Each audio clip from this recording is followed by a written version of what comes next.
विद्यार्थी मित्र हो, हा प्रश्न कसा सोडवायचा बघा. 16a चा घन अधिक 54 या बहुपदीचे काय करायचे, आपल्याला अवयव काढायचे. मग आता या बहुपदीचे जर अवयव शोधायचे असतील तर त्यासाठी आपल्या 8वीच्या पुस्तकात एक सूत्र आहे, ते म्हणजे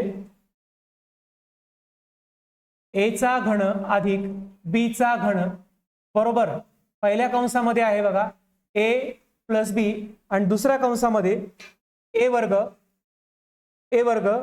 वजा ab अधिक b वर्ग, हे त्याचं सूत्र आहे. मग बघा a चा घन b चा घन या ठिकाणी दिलेला, इथं 16 दिलेत, 54 दिलेत, आपल्याला ते घन स्वरूपात आणावं लागतील. मग आपण कॉमन काढूयात बघा.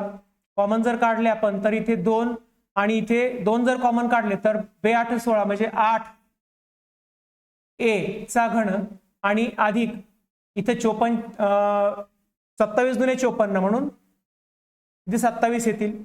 असं जर विचार केला आणखी तर इथे 2 हा 8 कशाचा घन आहे तर 2 चा घन आहे, म्हणजे आपण इथे 2 घेऊ शकतो फक्त 2a.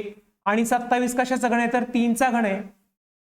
पुढच्या कंसामध्ये a वर्ग 2 चा वर्ग 4 आहे, a वर्ग जसा तसा वजा a गुणिले b म्हणजे बेत्रिक 6 आणि 6a होईल आणि अधिक b चा घन म्हणजे b च्या जागेवर 3 आहे, 3 चा घन असेल 9. बघा पर्याय क्रमांक 4 हे या प्रश्नाचं करेक्ट उत्तर आहे. अशा पद्धतीने हा प्रश्न सोडवायचा आहे. थँक्यू.